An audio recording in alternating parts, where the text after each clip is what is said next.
Dars, har kuni dars. Mehmon yaxshimisiz? Mehmon keldimi? Uydagilar hamma yaxshimi, charchamasdan? Ha, keluvdik biz ham. Ha, yaxshi. O'zingiz yaxshimisiz? Tog'a, assalomu alaykum. Jiyan, qalaysan? Yaxshi. Men ketdim ko'chaga. Qayoqqa? O'ynayman. O'ynasam bo'ladi-ku, to'g'rimi? Mayli. Rahmat. Jinnivoy, dadang qanday ruxsat berdi ko'chaga o'ynagani? Bizni uyimizga mehmon kelgan. Men xohlagancha o'ynashim mumkin, xohlagan ishimni qilishim mumkin.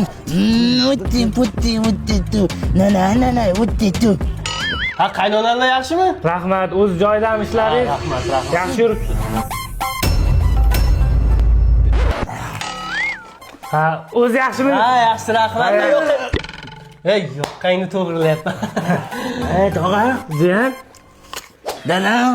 Ha, Ana, yaqinda olib kelgan chokatellarimiz qayerga qo'yuvdik? Eslolmayapman.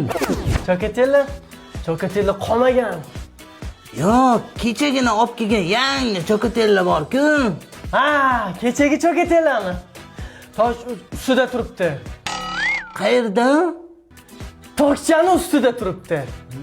Rahmat, dadajonim.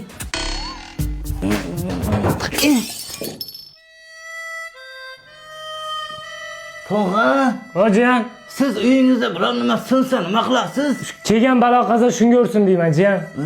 Zo'r ish qilar ekansiz. Kelgan balo qazo shunga ursin. Mayli, pochcha. Xo'p, sog' O'tinglar bizaniki ham bo'pti, kutaman. mayli. Xo'p, pochcha, rahmat.